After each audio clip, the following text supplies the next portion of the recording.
करण जौहर। करण जौहर एक भारतीय इंडियन अदाकार, पेशकार, अदाकार, स्क्रीन प्ले राइटर, टीवी मेज़बान हैं। करण जौहर 25 मई 1972 को यश जौहर यानी उनके वालिद और हीरो यश जौहर उनकी वालदा के यहाँ पैदा हुए। करण जौहर की पैदाइश मुंबई, इंडिया में हुई। उन्होंने अपनी इब्तदाई तालीम मुंबई के ग्रीन लॉन्स हाई स्कूल और HR college of commerce and economics से हासिल की। उन्होंने मास्टर की डिग्री फ्रेंच से हासिल की।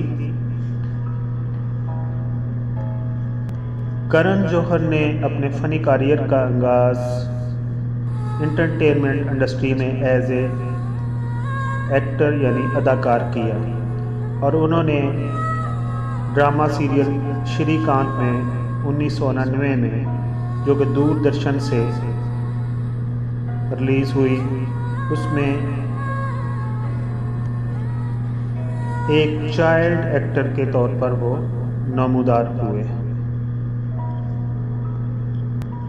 बॉलीवुड फिल्म इंडस्ट्री के स्टार मेकर्स फिल्म साज करण जौहर रोमानवी फिल्में बनाने के माहिर समझे जाते हैं। ताहम हर इंसान को ज़िंदगी में सब कुछ नहीं मिलता। करण जौहर के मुस्कुराते चेहरे के पीछे भी इनकी अपनी ज़िंदगी की कई तल्ख बातें पोशीदा हैं।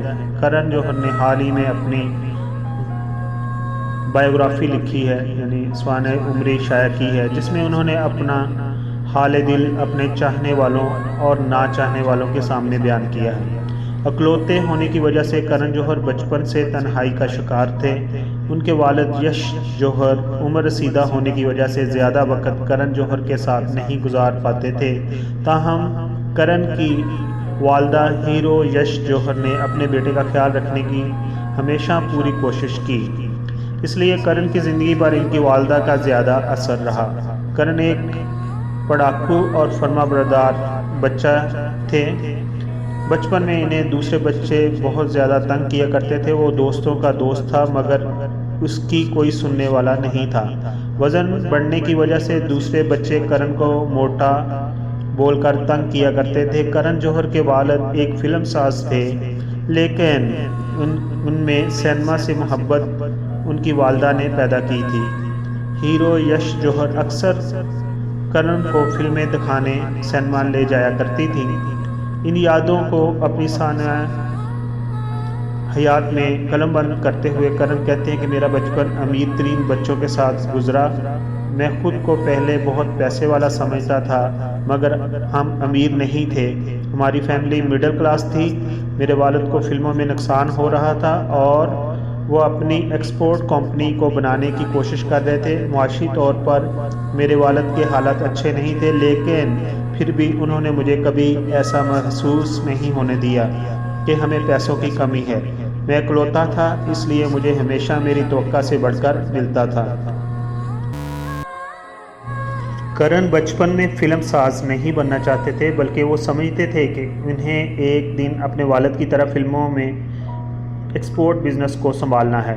ताहम करण को ऐसे दोस्त मिले जिन्हें फ़िल्मों में गहरी दिलचस्पी थी। कॉलेज के दिनों में करण को आमिर खान बहुत पसंद थे और शाहरुख खान इन्हें बिल्कुल अच्छे नहीं लगते थे। कॉलेज के आखिरी साल में करण जौहर की दोस्ती अनिल ठंडानी से हुई, जिसने बाद में इन्हें फिल्म साज यश चोपड़ा के बेटे आदित्य चोपड़ा से मिलवाया। फिल्मों में दिलचस्पी की वजह से आदित्य, करण और नील की गहरी दोस्ती हो गई। इस बात पर करण की वालदा ज़्यादा खुश नहीं थी, क्योंकि वो नहीं चाहती थी उनका बेटा फिल्मों में जाकर नुकसान उठाए। बिला आखिर एक दिन आदित्य चोपड़ा ने करण जौहर को अपने साथ फिल्म साजी में मदद करने की पेशकश की। इस हवाले से करण लिखते हैं कि मैं हमेशा ये बात कहता रहूँगा कि अगर मैं किसी का हमेशा शुक्रगुजार रहूँगा तो आदित्य का है, क्योंकि उसने मेरे अंदर कुछ ऐसी चीज़ें देखी जो खुद मैंने नहीं देखी थी।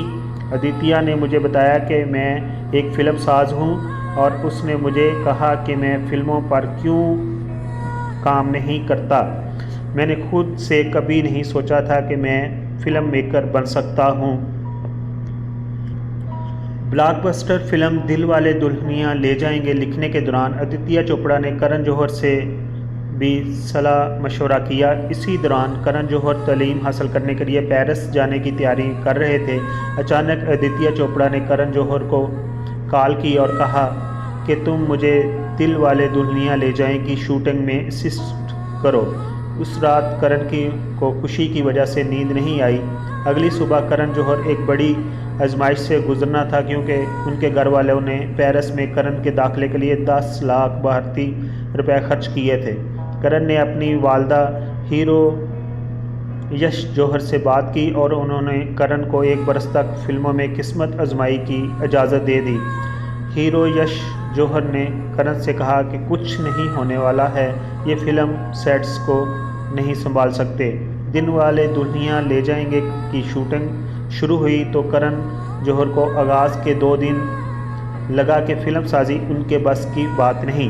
ताहम जब करण ने फिल्म के फ़नकारों के लिए कपड़ों का इंतखाब दुरुस्त किया और एक सीन ऐसा लिखा कि जिसे आदित्य चोपड़ा ने बहुत पसंद किया, तो फिर करण को समझ आ गया कि वो मज़ीद बेहतर काम कर सकते हैं। फिल्म की शूटिंग के दौरान करण जौहर और शाहरुख की बहुत अच्छी दोस्ती हो गई। शाहरुख खान ने करण से कहा वो खुद भी फिल्में लिखें और इसकी हदायत दें, बतौर हीरो फिल्म में इन्हें कास्ट कर लें। यहीं से करण के दिमाग में फ़िल्म कुछ कुछ होता है का आइडिया आया। करण के वालिदैन के लिए ये इंतहाई खुशी की बात थी। शाहरुख खान उनके बेटे की हदायत में काम करना चाहते थे। फिल्म का टाइटल कुछ कुछ होता है आदित्य चोपड़ा की तजवीज़ पर रखा गया। फिल्म के रिलीज़ के वक्त करण जौहर की फैमिली को अंडरवर्ल्ड से धमकियां मिल रही थी कि इसलिए वो लंदन चले गए और इन्हें फ़िल्म की कामयाबी के बारे में तब तक इल्म नहीं हुआ था जब तक इन्हें आदित्य चोपड़ा ने फ़िल्म की खिड़की तोड़ बिजनेस के बारे में फ़ोन पर नहीं बताया। करण इस बारे में लिखते हैं कि मुझे नहीं मालूम था कि इस वक्त मैंने क्या महसूस किया, मगर जब आज मैं इस लम्हे के बारे में सोचता हूँ तो मुझे बहुत ज़्यादा खुशी होती है। फिर जब मेरी लोगों से मुलाकात हुई तो मुझे अंदाज़ा हुआ कि कुछ कुछ होता है से लोगों की प्रेम कहानियों पर कितना गहरा असर हुआ। मैंने लड़कियों को काजल की तरह हेयर बैंड्स पहने देखा, लड़कों ने गले में शाहरुख की तरह चेन डाली। ये फ़िल्म मेरी अपनी ज़ात की सच्ची अक्कासी थी।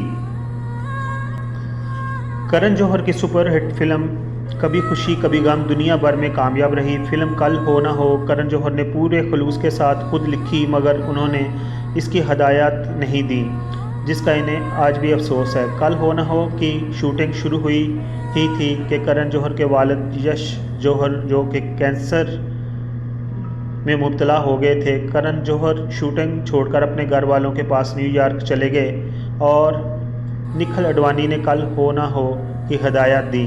करण लिखते हैं कि मैं अचानक से बहुत ज़्यादा मजबूत हो गया। आमतौर पर मैं भी बहुत ज़्यादा हसास हूँ और मैं बहुत जल्द रो पड़ता हूँ, लेकिन इस वक्त मुझे बहुत कुव्वत आ गई, मुझ में बहुत ज़्यादा कुव्वत आ गई। करण ने अपने वालिद का ट्रीटमेंट करवाया और वापस मुंबई आ गए। इसी दौरान कल हो ना हो रिलीज़ हुई और ये धर्मा प्रोडक्शन की मुसलसल तीसरी सुपरहिट फिल्म थी। और आईफा अवार्ड में जब फिल्म को अवार्ड मिला तो करण ने बहुत ही जज्बाती तकरीर की थी। इस तकरीब के ठीक 21 दिन बाद 26 जून 2004 को यश चोपड़ा ने दुनिया को खैरबाद कर दिया।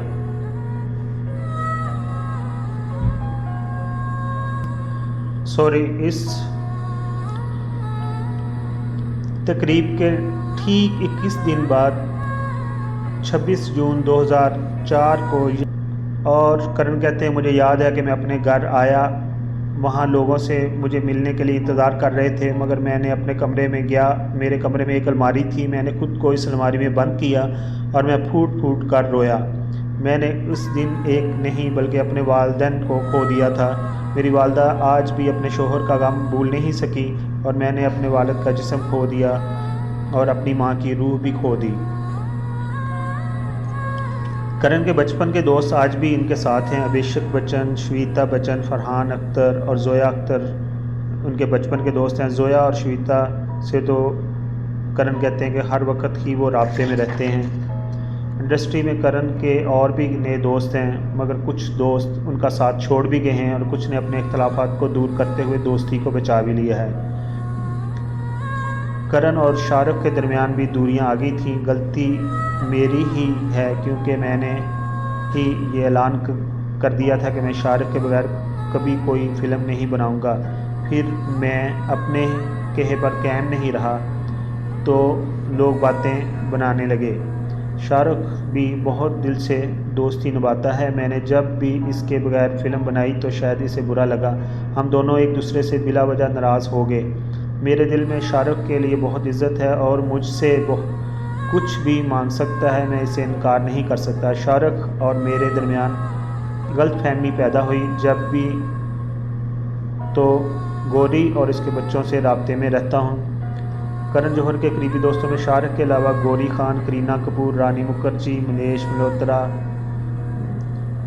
और बच्चन खानदान, अनुराग, अदिति चोपड़ा शामिल हैं। करण को बहुत अच्छा लगता है जब अदिति चोपड़ा इन पर गुस्सा करते हैं। करण ने मोहब्बत भी की लेकिन इन्हें कभी सच्चा प्यार नहीं मिला। करण अपनी सानिया हयात में लिखते हैं कि इनका कोई भी रोमानवी रिश्ता 1 साल से ज़्यादा अरसा तक नहीं रहा।